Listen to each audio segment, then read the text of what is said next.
right? Babies at least 37 weeks, and the closer they are to their due date, the better off the baby is. Due dates are due dates, okay? And every week counts. So I want to make sure that's the piece. But I'm not expecting you to like memorize the video from Monday. Please don't do that. Oh, boy. Yeah, please don't do that. Don't do that to yourself. That's not what I need. That's not what I want to do. Okay, so I just want to remind everybody.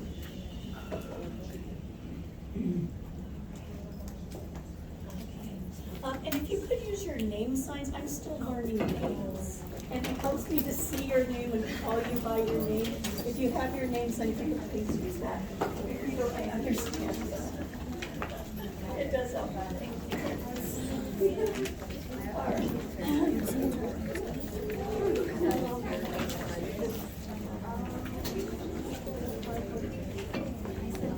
All right. So our goals.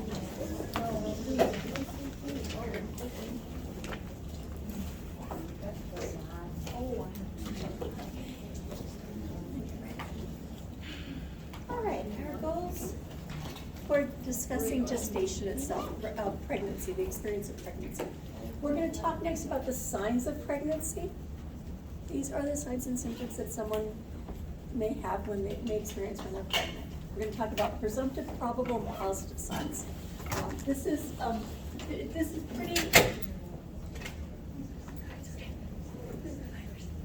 And there's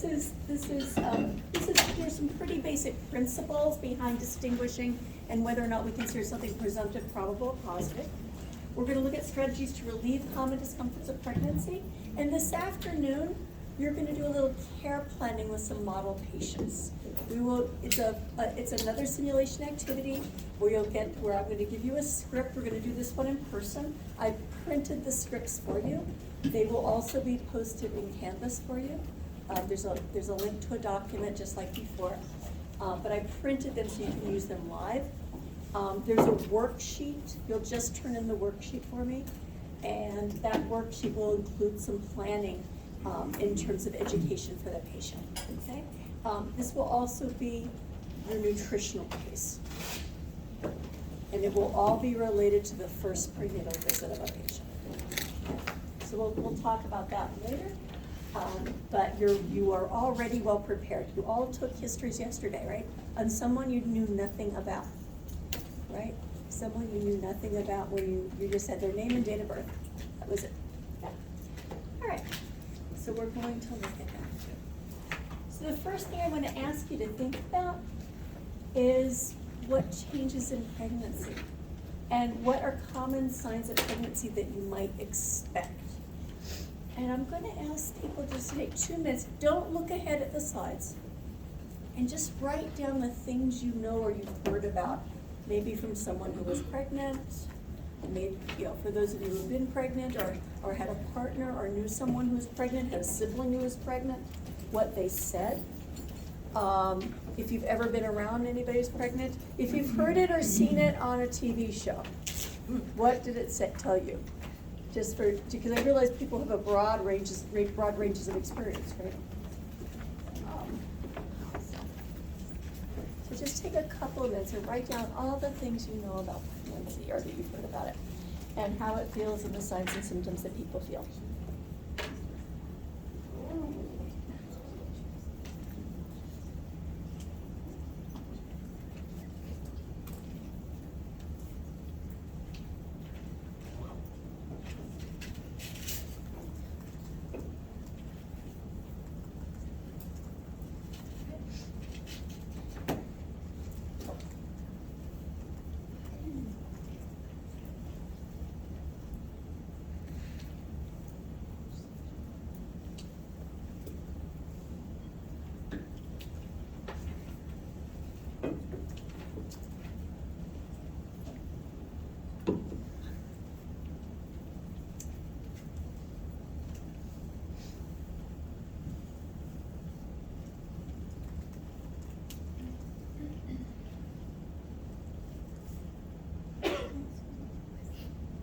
Thinking about the subjective experience of pregnancy.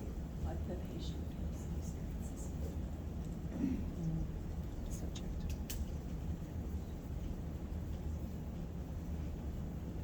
Right, I think most people, some people are still writing, and some people are done. I think we're maybe a little bit more than half are done right now.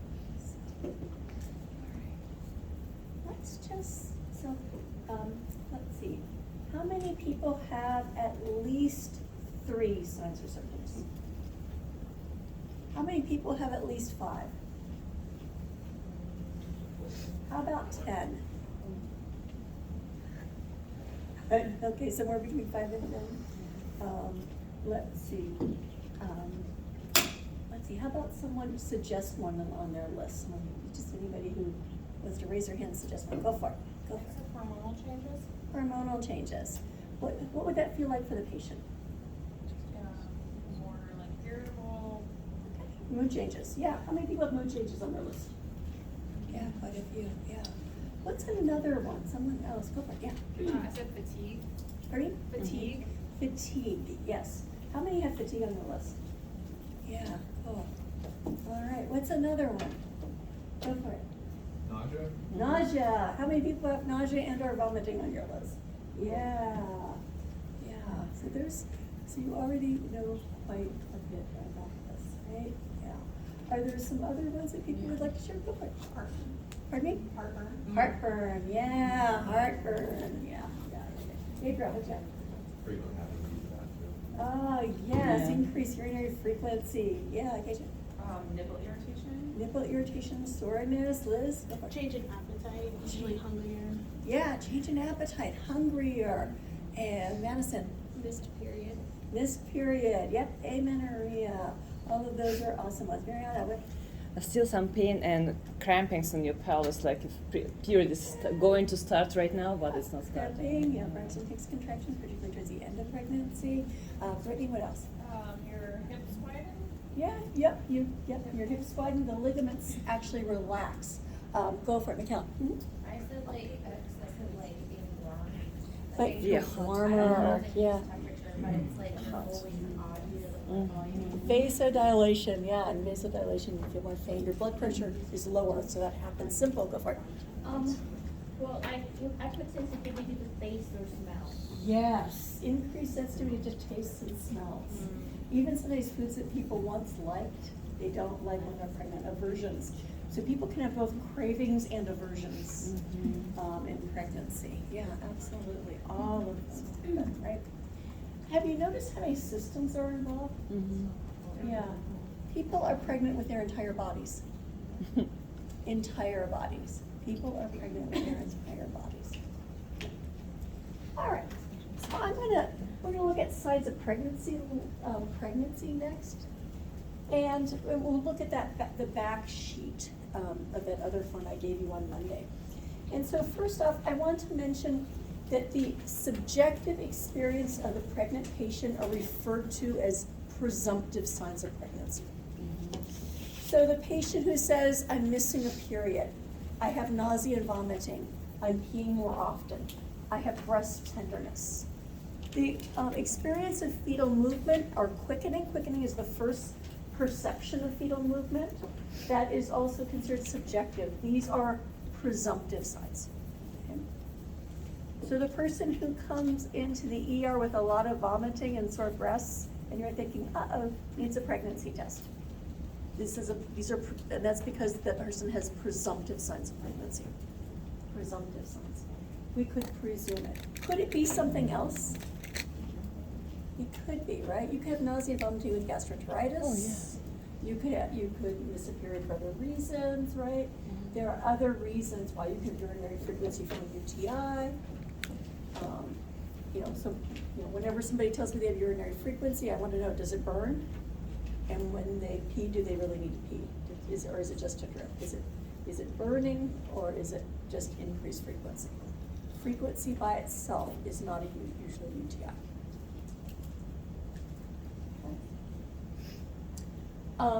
Probable signs are the signs that a clinician might notice on physical assessment of some type, or that they might find of some type. That includes cervical softening. The cervix is responding to increased levels of estrogen and it will soften.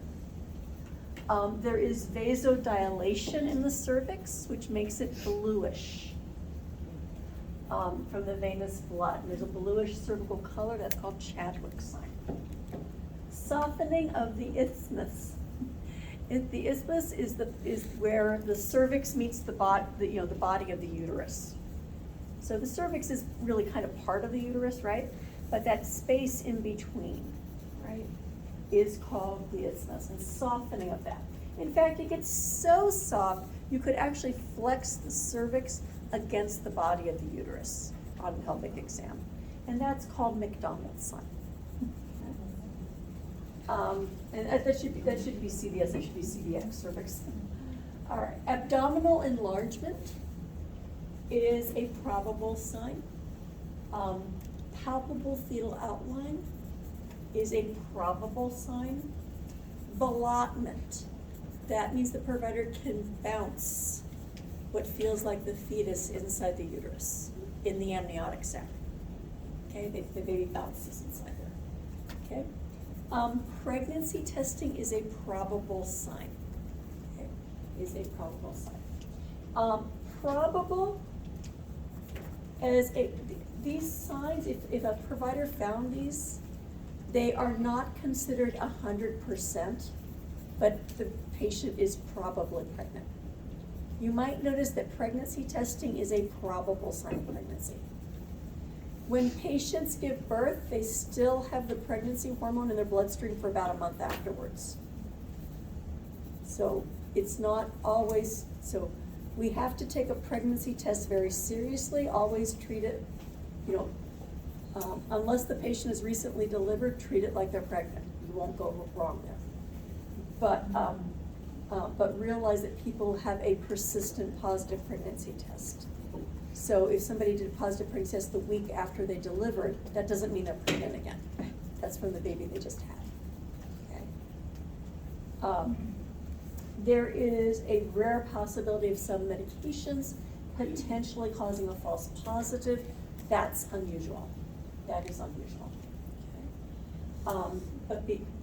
But be aware that that is probable. Positive signs of pregnancy means that there is absolutely nothing but pregnancy that does this. If we are hearing fetal heart tones that are different than that of the pregnant patients, okay, that's a positive sign. Fetal movement palpated by an examiner, depending on which textbook and which writer you listen to, some people put this under the probable list. Some people put it under the positive list. This is a good example of one I would never put on a test for you, because there are guides that list it either way. Okay. Ultrasound or X-ray presence of a fetus, pretty definitive. Nothing else can be. Be aware that early in gestation, the only thing we have are the probable signs of pregnancy. You have to be more, a little further along to be able to hear heart tones or have an ultrasound or X-ray pickup. Okay? And of course, we don't routinely do X-rays in pregnancy. Sometimes there have been inadvertent X-rays though. Occasionally delivered X-rays too. So let's look a little more at our anatomy and physiology of pregnancy. So uterine growth is obviously a big change, right? So here is a representation, almost a scale. This is like one of those, model pictures, if you will, of a non-pregnant uterus. Okay. And this one, see, I think we're closer to about 36 weeks. It's a lot of growth, isn't it? Yeah. Yeah, a lot of growth, yeah. So, all right. This picture is kind of two-dimensional. I've tried to find better images, but I've been unsuccessful. Remember that the uterus has volume, and there's a third dimension here. At 8 weeks, the uterus is about as big as a navel orange. Okay? At 12 weeks, about as big as a grapefruit. And on abdominal exam, we can begin to palpate the top of the fundus just coming over the symphysis. Okay? This picture is kind of trying to look down. Okay, it's kind of trying to look down into the pelvis, but it's really, if you were palpating this patient, their fundus would palpate just above the symphysis. At 15 weeks, the fundus is midway between the symphysis and the umbilicus. At 20 weeks, the fundus is about the level of the umbilicus. Past 20 weeks, it's roughly 1 centimeter of growth for each week of gestation. Okay. And in fact, it's not, by the way, this is a rough estimate, right? These are rough estimates when we palpate for growth or measure growth. We use tape measures to measure from the symphysis to the top of the fundus once the patient gets at least around 20 weeks. And so we use a tape measure for that. Is it plus or minus 2 weeks? Yes. Is there a range? Can these be very unreliable as a predictor of gestational age? Yes. Yeah. So, but at the same time, are they useful? Yeah. It's a useful guide for looking at growth in gestation.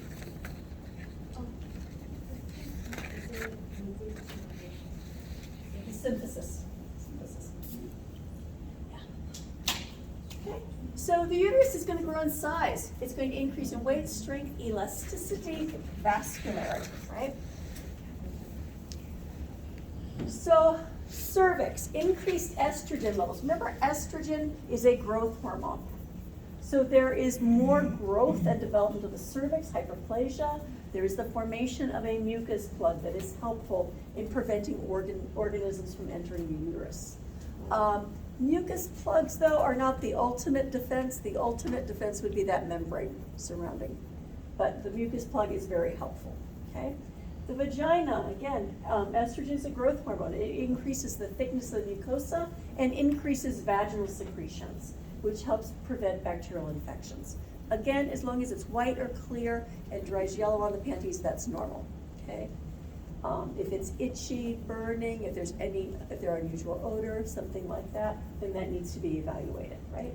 Connective tissue tends to relax under the influence of both estrogen and progesterone, and that's normal, okay? Breast or chest changes. From increased estrogen and progesterone, there's an increase in the size and number of mammary glands. And that occurs very early in the first trimester. For some patients, it's the first symptom they notice. Nipples become more erect, areolas darken. Colostrum is produced in the 3rd trimester, can begin to be produced. It is helpful to know that if a patient gives birth prematurely or has a miscarriage in the 2nd trimester, that their milk will come in. So for example, the patient who has a late miscarriage at 15 weeks, their milk will come in about 3 days afterwards. Yeah. Mm-hmm. I've even heard of 14 weeks, as early as 14 weeks, milk coming in 3 days after a late miscarriage. Yeah. So do patients need to know that when they're grieving the loss of a miscarriage, that this is going to happen? Yeah. It makes the grief feel really fresh if we don't tell them. It's hurtful if we don't. It's like adds to the grief. Do you say may or will? Like, If it's, I would say may. okay. I won't say definitely, but may. Like I said, I've heard of this as early as 14 weeks. Not everybody at 14 weeks, but it can happen. It's about 3 days after. About 3 days after. Yeah. Tenderness can be related to both the glandular and ductal development. Size increase can be a source of discomfort or not. Things that patients have told me is, I've had patients who told me, I told my husband he can look but not touch. I also, one of the OBGYNs I worked with, When his partner became pregnant, she put on a bikini at about 9 weeks and said, "Sweetheart, take my picture now." So different people have, different levels of into that. Uncomfortable, but also sometimes people have a good sense of humor about it too. This is the same breast in the same person, pregnancy. So can you see the development through gestation? You see the darkening, you see the areola, and then it'll become more prominent. You're seeing that increased growth, right?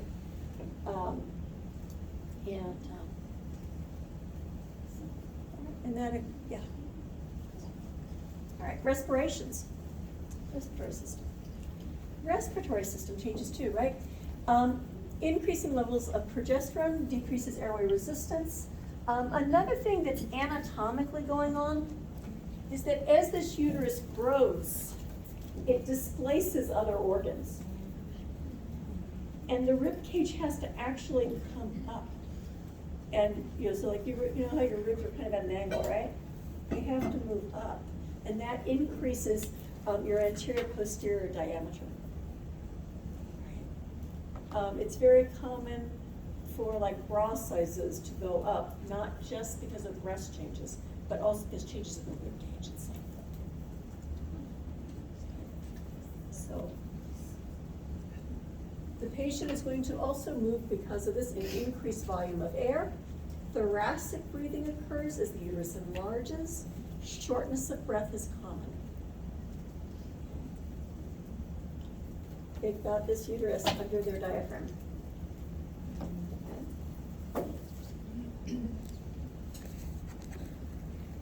Cardiovascular changes. All right, we've got increases in estrogen and progesterone. We've got blood volume increasing, and I think you've seen some of that data already on blood volume when we talked about postpartum assessment. But blood volume is going to increase by as much as 50%. People are building 50% more blood. Cardiac output also then is going to increase. It is actually not uncommon because of these changes that increase in blood volume that the heart must move, for people to have a low-grade murmur in pregnancy that they don't have otherwise because of that increased blood volume. Blood pressure slowly decreases. Progesterone dilates blood vessels. So blood pressure slowly decreases. It reaches its nadir, the lowest point usually, on average, patients are individuals, but on average at about 22 weeks. Okay. It then gradually almost increases back to baseline by the end of pregnancy. Hypotension is common. I am not worried about a patient who has a blood pressure of, 90/60. I'm not even worried about 88/58 as long as they're not bleeding, right? Because hypotension is common in pregnancy. I would be concerned, by the way, if the patient is anemic and faint. There is a certain amount of anemia that's physiologic in pregnancy because of the increasing blood volume. But if a patient actually becomes anemic, right, then that can make the hypotension worse. I've had patients faint on the street just out of the blue, right? And we don't want them to experience that or experience trauma from falling. Okay, so so remember that anemia can complicate this picture. The increased size of the uterus, by the way, also interferes with venous return from the lower extremities.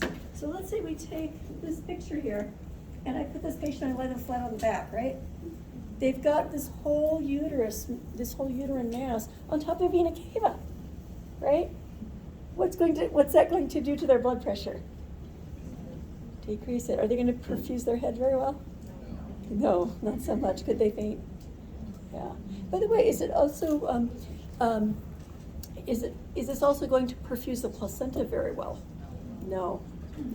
So we never place pregnant patients supine flat on their backs, right? We want to at least leave their head up, at least, I would say at least 30 degrees, or put them on their left side. Left side is thought to give the best displacement because the vena cava runs slightly to the right, okay? And so here's an example. Even during C-sections, we put a wedge under their hip. Even during C-sections, there's a wedge under one hip until the baby is out. We can take the wedge out once the baby's out, and the uterus is then empty, okay? And IVC is inferior vena cava. Okay, so laterally. All right, so as I already mentioned, getting ahead of myself, increasing blood volume, including the increased number of RBCs, is needed to increase oxygen delivery, but can lead to physiologic anemia or make iron deficiency worse. Our clotting factors increasing the risk of VTE. There are some patients who do need anticoagulation if they have genetic coagulopathies. Okay. And so I'm not going to go into those rare conditions. This is a foundational course, but be aware that VTE is a greater risk when people are pregnant, right? Put it on your index. Okay. All right. Also good to know, this increase in blood volume requires sodium and other electrolytes. If you're building 50% more blood, you're going to need electrolytes for that, right? So we don't need supplemental electrolytes, but we don't recommend sodium restrictions. Sodium restriction also does not prevent preeclampsia or pregnancy-associated hypertension. So this is different than like adult hypertension, not associated with pregnancy. This is different than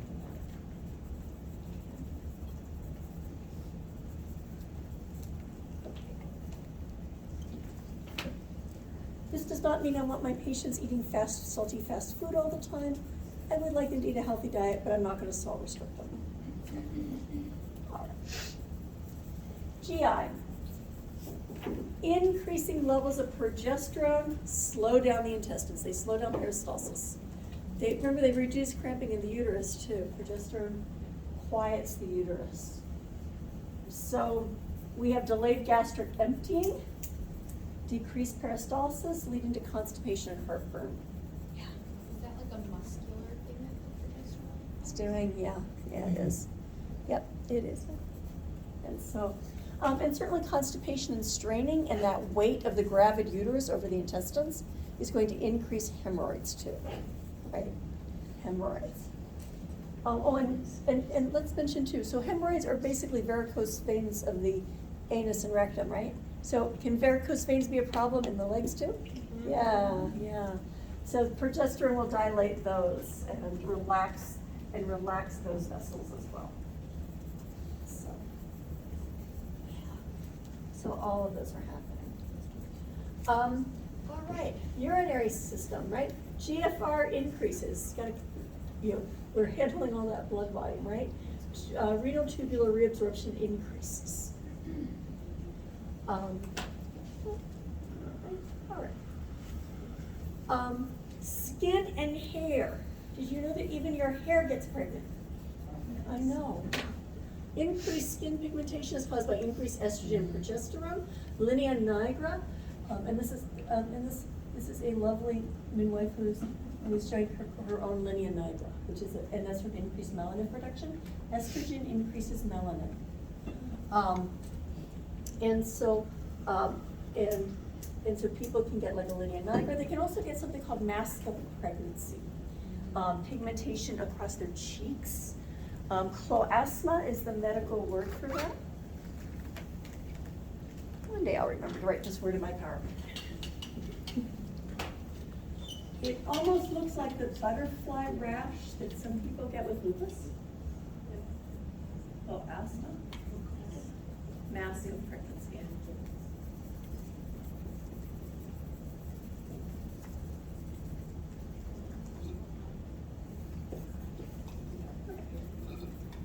And that's from increased melanin production, okay? Musculoskeletal relaxation of joints caused by increasing estrogen, progesterone. Relaxin is a hormone that also relaxes those ligaments. And that helps, by relaxing pelvic ligaments, that gives more room for the baby to fit through, makes it easier, all right? Central nervous system, decreased attention, concentration is memory. People are a little more distracted. Metabolic rate increases due to the demands of the great fetus and support system for that fetus. Weight gain, recommended weight gain is 25 to 35 pounds. If a patient is considered, if their BMI is considered overweight, recommended gain is 10 to 15. If they are underweight, like a BMI below 19, then it would be recommended weight gain for them to gain under 40 pounds. Multiple gestation, like twins or triplets, 15 pounds for fetus. I think one quarter someone calculated the weight gain recommended for Natalie Suleiman, who was the person who was known as Octomom in the media. Could you eat enough to do that? Yeah. So anyway, it's you can see some of the challenges that might be there, right? So if somebody's having twins and has an average BMI and is having twins, how much weight would we recommend? Weight gain would we recommend? 30 pounds. 50. 45, 50. So if their average is 25 to 35, and then add 15, 50 is. so they about, 40 pounds. Yeah, we'd start with the baseline for one baby, and then add 15 yeah. So triplets, maybe 55 pounds, we'd recommend, right? All right. And you might notice, sometimes people, patients have said to me, babies don't weigh 25 pounds, and I'm like, you're right, they don't. Have you ever carried a jug of milk? Or a jug of water? So we need amniotic fluid, that weighs something. The placenta weighs 2 or 3 pounds. The uterus is gonna gain about 4 pounds. You build 4 pounds more blood. So, and certainly we expect your breast to gain a pound or 2. Sometimes people have edema that will be, and there are maternal stores of usually in the range of 2 to 4 pounds. So it kind of all adds up. And so it's not just the baby, right? Not just the baby. And that's normal. Endocrine system, right? Thyroid. TSH remains the same, T3 and T4, production and degradation increases. Pancreas. You can circle this one. Relative insulin resistance occurs related to human placental lactogen. HPL is a placental hormone. It starts having an influence at about 18 weeks of gestation and has a peak influence at about 28 weeks gestation. Okay. It's helping spare glucose for the baby. So the gestational parent has insulin resistance to some degree, so the baby gets fed more glucose. Okay. The fetus makes their own insulin though. Insulin does not cross the placenta. Gestational diabetes is possible. For some of our patients, the presence of HPL will be enough to make them diabetic during pregnancy. Yes. 18 weeks and peaks at 28 weeks. I promise this won't be the last time you hear this, because guess what? We screen for gestational diabetes in pregnancy. We will be screened for this. Okay? It also impacts pre-existing type 1 and type 2 diabetes. Right? This is going to change their blood glucose management. Right? And we'll talk more about that when we get into prenatal care. This is foreshadowing. All right. Nausea and vomiting, we've talked about, let's talk about common complaints of pregnancy. Maybe I should say common concerns. I remember a patient once glancing over their chart and they said, I didn't complain. When they look at a doctor's note and said, I didn't complain. Oh, and I'm like, oh, no, we don't, that's a medical way of saying that you had a concern. It doesn't mean you're complaining, not at all. But people, and so just remember that when you toss out these words, they don't always translate to normal people language, okay?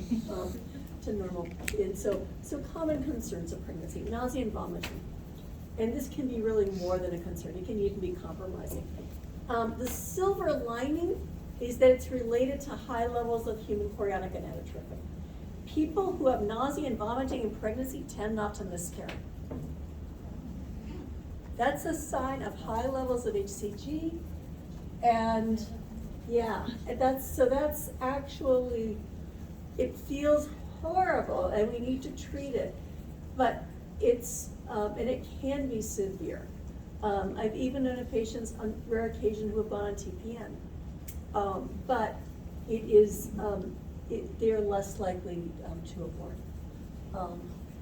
If it persists into the second trimester or becomes very severe, we call it hyperemesis gravidarum. Hyperemesis gravidarum. I remember one lovely patient who was really severely nauseated, really one of my most severe patients. And I think she was most memorable because she had a very sweet husband who one day, I think she was maybe 10 weeks gestation. One day when they had a prenatal appointment, I walk into the room and it was just him for a prenatal visit. And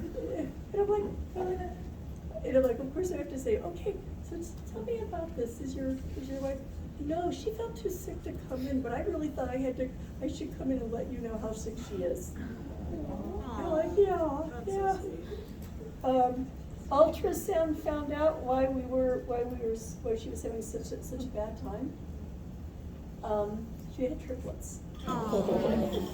Spontaneous triplets. 3 placentas is going to give you a lot more HCG, isn't it? She had every reason to puke, let me tell you. Yeah, she had spontaneous triplets, yeah. And they were a lovely couple. All right. Urinary frequency, the rate of the uterus on the bladder, right? So let's take a look at that too, right? As the uterus starts to grow, even early in gestation, sometimes people know experiencing increased urinary frequency in the first trimester, right? So even in early gestation, right? And I mentioned that some uteruses are turned anteverted, some are retroverted. As the uterus grows, it will come forward if it was retroverted. It will come forward. And so, let me show you another picture here.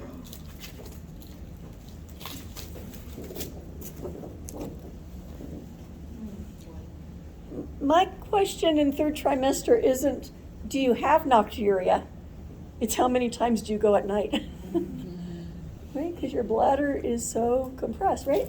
And if the patient coughs or laughs, the baby bounces on their bladder. They can have stress incontinence from the baby bouncing on their bladder. Fair enough, right? So yeah, you can kind of get a sense of why that might happen. Kegel exercises are helpful. Both help try to hold on to urine during pregnancy, but also afterwards for recovery, and to help re-exercise the pelvic muscles, okay, and to get better for better continence. For patients who really experience difficulty with incontinence, physical therapy, there are physical therapists who specialize in incontinence care. So, all right, dependent edema related to all those cardiovascular changes, the way of the growing uterus, reduced venous return, and it can be pretty severe. People post all kinds of pictures on the internet, and sometimes I take advantage. But not all of my pictures are professionally produced. You might have noticed. But anyway, and this was somebody who was pregnant who goes, like, "Hey, look at my ankles." Cool. All right, I cite them always. Okay, heartburn, increasing pressure of the growing uterus, decreased gastric emptying, constipation, hemorrhoids. Right, constipation, hemorrhoids. Other common complaints of pregnancy, dyspnea, that shortness of breath, flatulence can increase too. Carpal tunnel syndrome, the increased edema can put pressure on those joints, okay? Insomnia, people having difficulty sleeping, they're having difficulty getting comfortable, right? I don't know if I mentioned already, but backache, because it's really very common, because as people's uteruses grow, their center of gravity changes. The center of gravity of their body changes. And so people tend to tip backwards. So they tend to tip backwards, and then that can stress their lower back. Okay? Shoulders over hips, hips over heels for good posture. And we've also had relaxation of those ligaments, so then we need more muscle strength at a time when the muscles are growing and stretching and spreading to let the uterus grow, right? So we've got number of things that are contributing to that. And so, so that is, yeah. So backache can make insomnia, frequent urination at night, right? That can contribute to insomnia. And think about it too, if you've had, if you have puffy feet and then you lay down on your left side, then you have better venous return. So then you have to pee because your kidneys are filtering, right? So you're gonna pee more at night. Yeah. So I like to think that this is nature's way of making you prepared to be up at night with a baby. Prepared to be up at night. It's an elegant system. It's not always comfortable though. It's just, yeah. All right. So let's talk about how to take care of some of these chronic complaints too. So nausea and vomiting. If we have somebody who's nausea and vomiting and getting dehydrated, what are we gonna do? IV fluids, right? IV fluids. How about also, are there maybe fluids, mentioned aversions before. I think Simple brought up that people have sometimes changes in taste and smell. Are there some foods that might sit better on someone's stomach than others, or liquids? Yeah. You may hear a brat diet. Bananas, rice, applesauce, toast. Brat diets can work well. Ginger foods containing ginger tea, ginger snap cookies, ginger ale. Yeah. And sometimes people have said, well, Susie, what if the patient doesn't like the taste of ginger? I would have a hard time imagining that, but ginger is popular in my family. But you can buy gelatin capsules and put ginger powder in them, and they can take it as a medicine. Yeah. So there are other strategies for that. So if a patient, by the way, any given patient who is between, they're in their reproductive years, right? They're like between the ages of 15, 44. Anybody can handle vomiting once or twice without compromising themselves, right? But when somebody vomits 3 or more times in a day, and I would write this down, 3 or more times in one day, they need to be evaluated. So if you are in an outpatient clinic and you're triaging patient calls, and a patient calls you, and they say, I vomited 5 times today, then they need to be seen, right? Yeah. Can they be seen in the clinic? At first, yeah, at first. Some clinics OBGYN clinics are prepared to do outpatient IV fluids, actually. One of the practices I used to work in, they're doing their outpatient IV fluids for dehydrated pregnant people now. And they've been doing that for a few years now. So you might have like a gravity-fed line without an IV pump in an outpatient clinic like that, where we're just trying to correct dehydration, just to get somebody a liter of fluid in, right? So that's possible. Are there medications that might be safe? Yeah. On Dancitron, doxylamine is an antihistamine.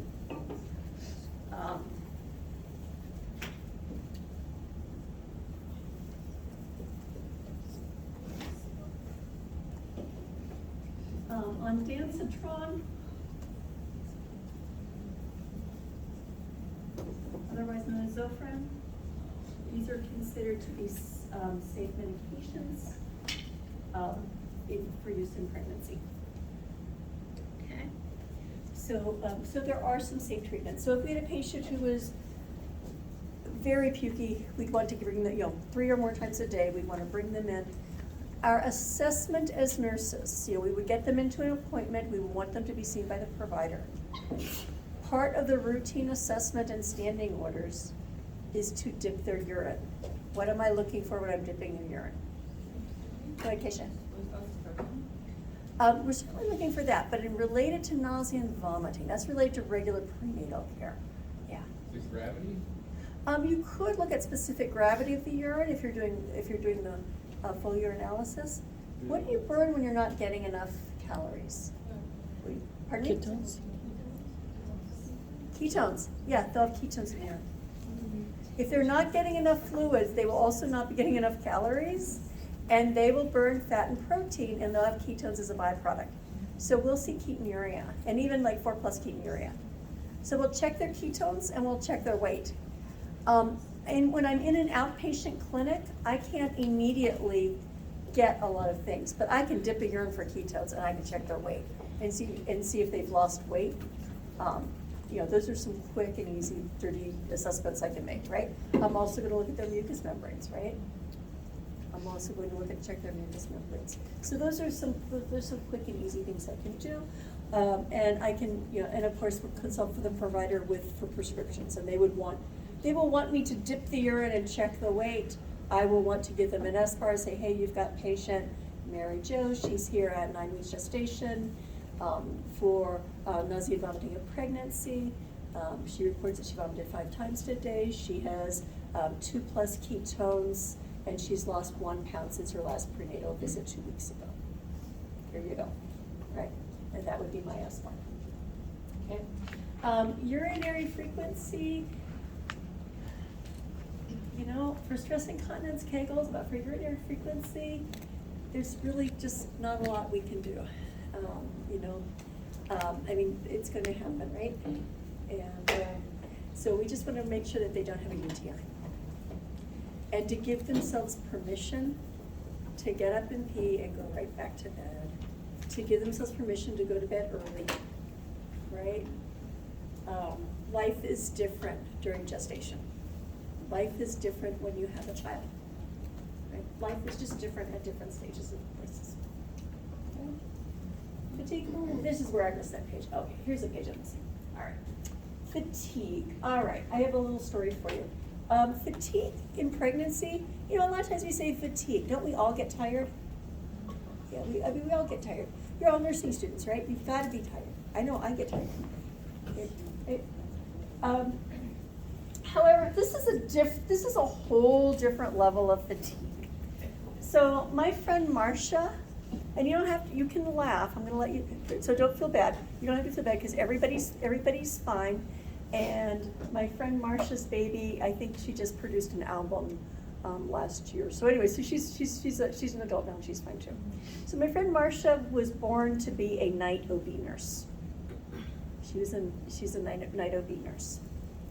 And when she was pregnant in the first trimester, particularly first trimester, fatigue can happen anytime, but particularly first trimester.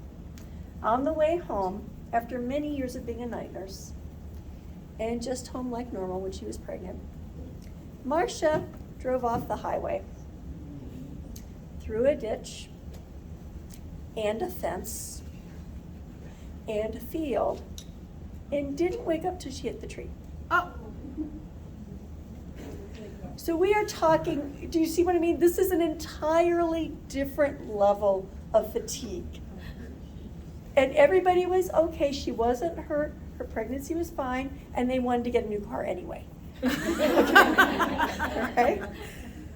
But I want you to have appreciation that when a pregnant person says they're tired, it's not just any tired, right? It can be overwhelming, right?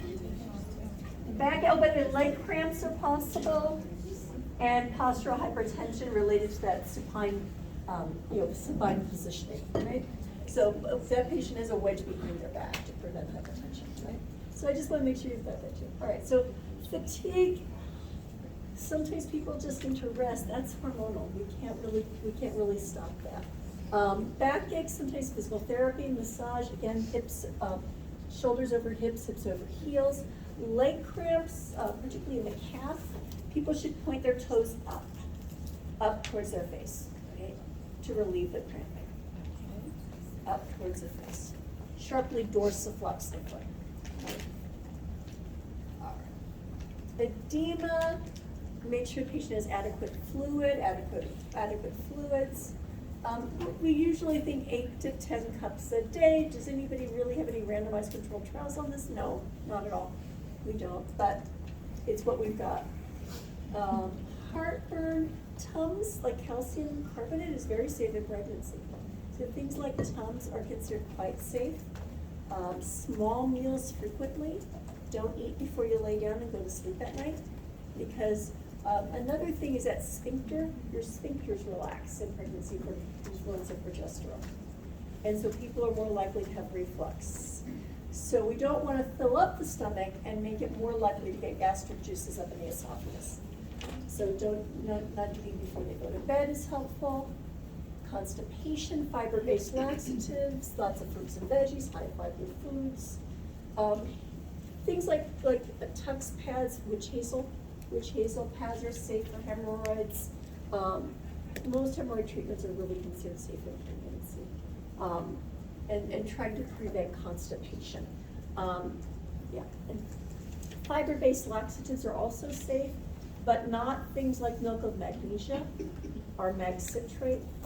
We do not use those in pregnancy. If we, stool softeners are generally considered okay. Sometimes stimulation of intestinal contractions can cause uterine contractions. Castor oil is not safe in pregnancy unless it's been prescribed by the provider. Sometimes it's used to help induce labor. So there are so the stimulant laxatives, no. Fiber, yes. Stimulants, no. All right.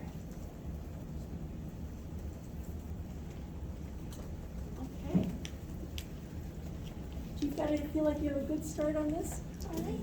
Let's take a 10-minute break until about 3 after.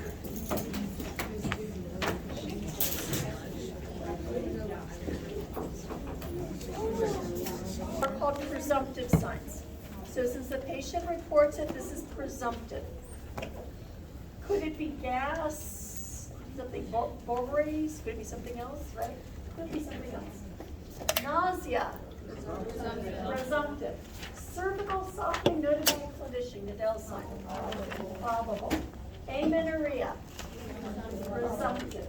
Breast tenderness, presumptive. Fetal skeleton on X-ray, positive, can be nothing else. Fetal movement on a clinician exam, it's positive. Positive, some other books might list it as probable, not when I found it. A positive urine pregnancy test result.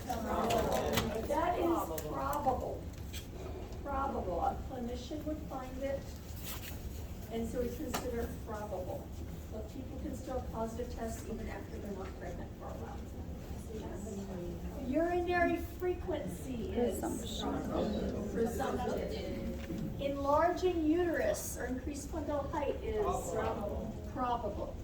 Positive fetal heart tone. Positive. Fatigue.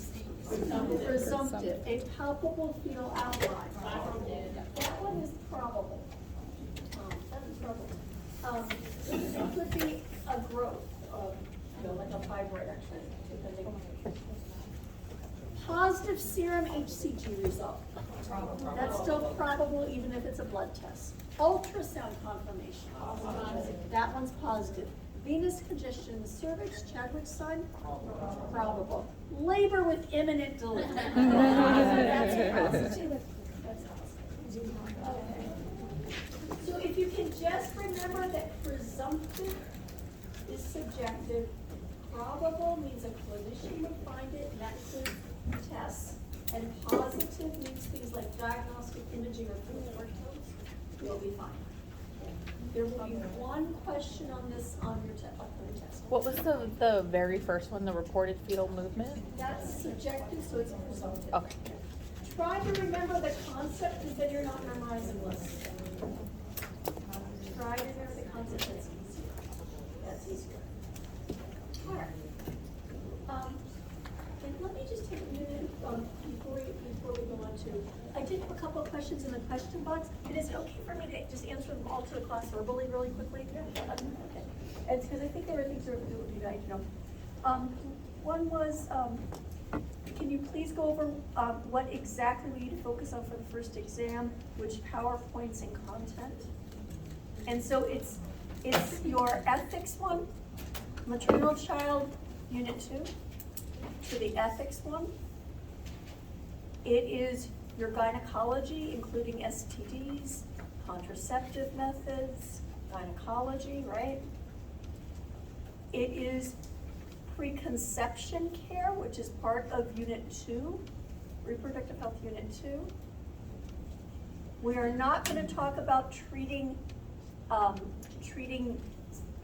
complaints of pregnancy though. I'm saving that for pregnancy care. Symptoms of pregnancy are relevant because they help us diagnose pregnancy. Diagnosis of pregnancy is a gynecologic appointment. Until pregnancy is diagnosed, we don't call it prenatal care. So diagnosis of pregnancy occurs in a GYN environment, and so whether or not to do a pregnancy test will be on this upcoming test. Okay? So signs of pregnancy are a part of that, of diagnosis. So preconception, diagnosis, prevention of birth defects. Okay, prevention of birth defects counts.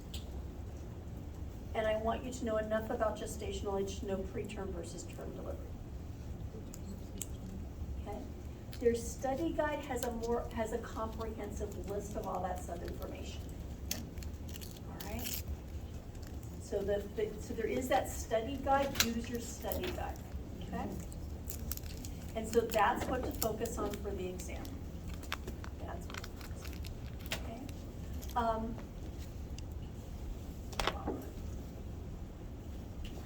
Okay? And so, yeah.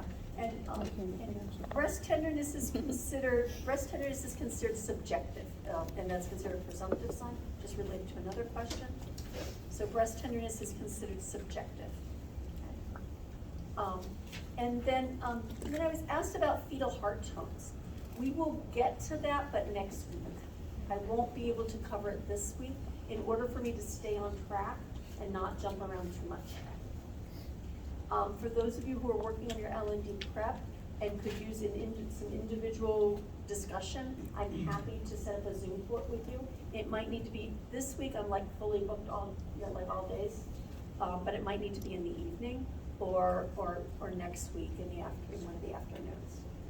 But I'm happy to meet with you individually on fetal heart tones. We just don't have the class time right now. And if I jump ahead too much, that might be worse for people. And so I will be doing a workshop day on that. We have like 3 or 4 hours booked on fetal heart monitoring, like next week. Tuesday or Wednesday afternoon next week. So we do have lots of time booked for that. It's just that we needed to get to it stepwise. So I do want you to know that that's on the way. Yeah. We also get to the categories in that section. Yes. Okay, thank you. What I want you to know about categories, and I'll give you this one, just, I'll toss those of you who are working on the categories a lifeline. Green and blue is good, red and orange is bad, and requires imminent delivery. And this is weird because nowhere else, a nurse did not develop that system, would consider blue to be a good thing in terms of respiration status. No nurse would consider blue good. But in this system, color systems in fetal heart tones, blue and green is good, red and orange is not. Yeah. I know. It should have maybe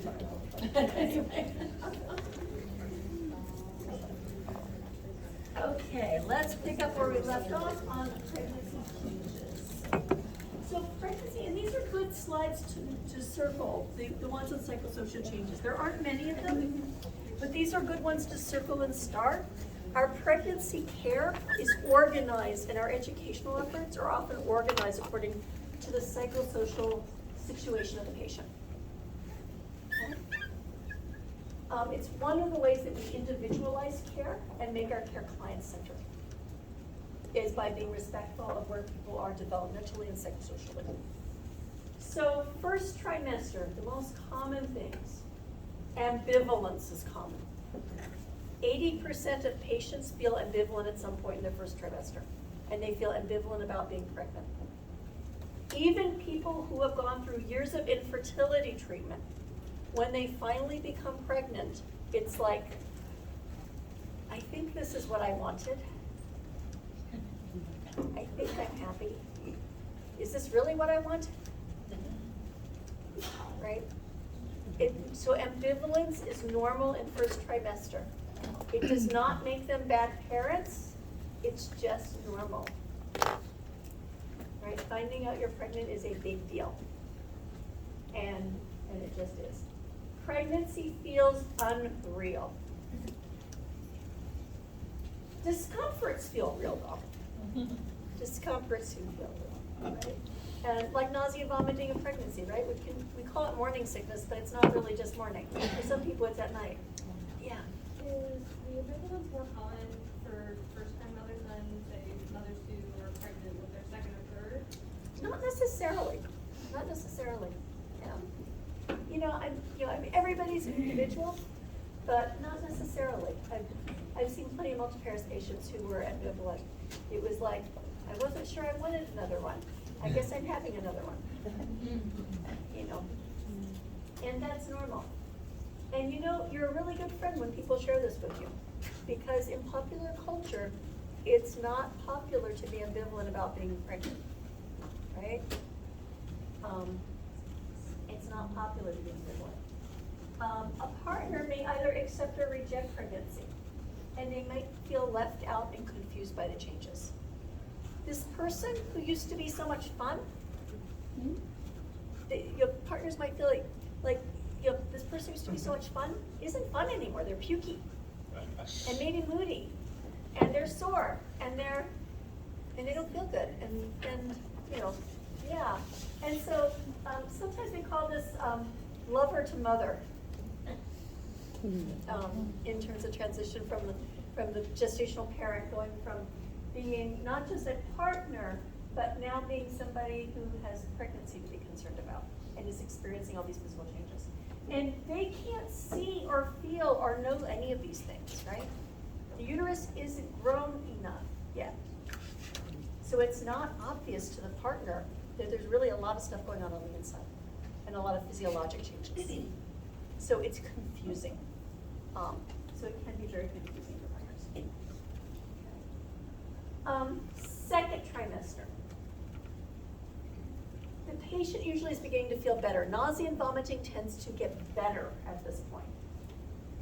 Fatigue starts to get better. The uterus is growing enough that it's starting to rise out of the pelvis at 12 weeks, and it's starting to grow, but it's not big enough yet to cause serious backache and changes in your, so these are gradual changes, right? So they're starting to show. They will start to feel fetal movement. If it's a first-time gestational parent, it will be between 16 to 20 weeks, usually. If it's a second time pregnancy, second, third, fourth, multiparous patient, it will be usually 14 to 18 weeks. They'll usually feel it about 2 weeks earlier. So they're starting to feel fetal movement. And so they're beginning to consider the fetus as a potentially separate being from themselves.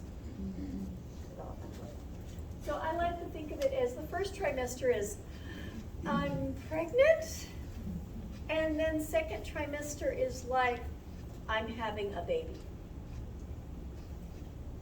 Okay. First trimester is, I'm pregnant. Second one is, I'm having a baby, okay, in terms of development. They are also considering, this is a good thing to circle, how they were parented. And they are thinking and anticipating how they will want to parent themselves in comparison to how they were parented. So for example, I don't swim and I'm highly sinkable. I've done 3 sets of adult swimming lessons. I've needed to be rescued a couple of times. So we live around a lot of water, don't we? Mm-hmm. So do I think about, I want my kids to have swimming lessons early and do baby water classes, and yeah. Are both of my children pretty decent swimmers? Yes. Did my son fall in Lake Union one day? Yes. Was that a good thing? Yes. But anyway, that's a sort of decision, right? We're talking about, thinking about those sorts of things. One of the things that we know is that the decision of whether or not a patient will lactate or breastfeed, breast or chest feed, occurs at about 18 to 20 weeks. It's earlier than you think, isn't it? It's earlier than you think. 18 to 20 weeks is average stage for when patients are making this decision. now then, that doesn't mean we're asking them. That might mean they're making this decision with their family members and stuff, right? We should be talking to them at this stage about lactation, what their plans are. If we want to influence the decision, then we should be taking advantage of the developmental stage. Otherwise, they've already made a decision and moved on to the next step. So this is kind of like the development of a parent, right? And so it's about midway through pregnancy, the second trimester, that they're thinking about these parenting decisions. Body image concerns may begin to surface as the uterus grows, especially for our patients who may have experienced eating disorders. And so that's something to be very sensitive to, right? At 20 weeks, we start whipping around, tape measures and stuff, right? So body image concerns, right? The measurement of people's bodies is a very sensitive and fraught psychological subject, right? So remember that as well. Right? Partners may engage in feeling fetal movement. Usually partners can start to feel it externally, maybe a couple of weeks after the pregnant patient can feel it. In preparation for the baby or not. They may or may not also feel sexual attraction to their partner. That sometimes changes in pregnancy.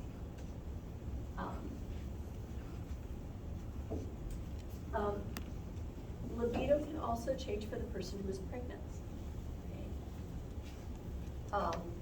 It is generally safe to be sexually active during pregnancy, unless there are warning signs of things like miscarriage or preterm labor, unless their water is broken, something like that. Right? It is generally considered to be safe. People will contract. They release oxytocin with orgasm and sexual activity, and oxytocin makes the uterus contract. As long as it goes away within a half an hour, it's fine. Okay.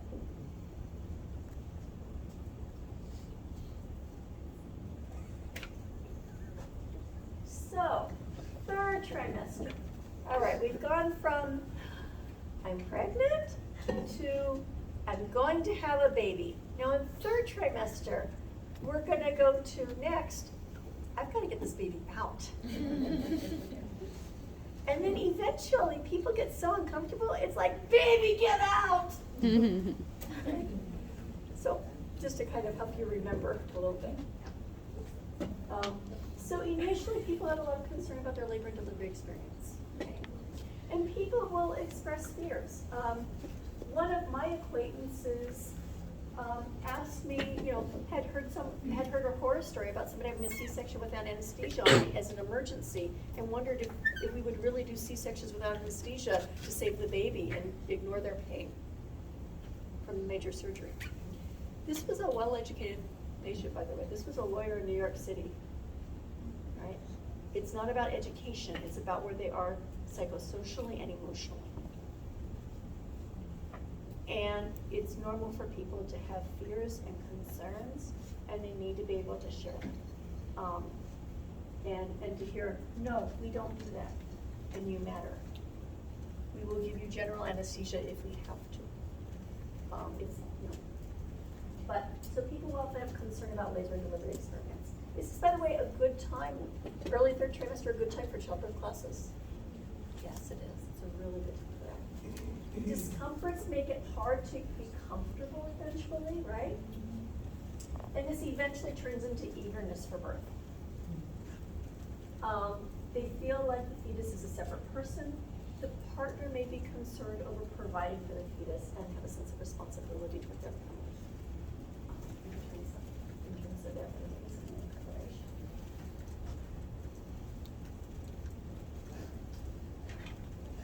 So this is Kuvad syndrome. These are pregnant people and their spouses or partners.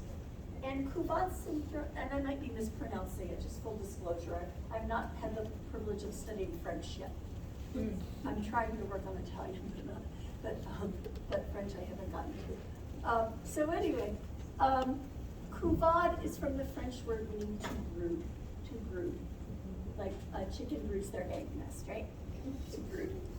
And it's a reference to the partner. and the partner's experience. Because many partners are very empathetic and will also have some of the same experiences that the pregnant person does. Right? They might gain weight. I position these because these are partners who are mirroring each other. You see that they're kind of mirroring each other? They're wearing matching shirts. Okay? They are mirroring each other in their actions. And that is normal.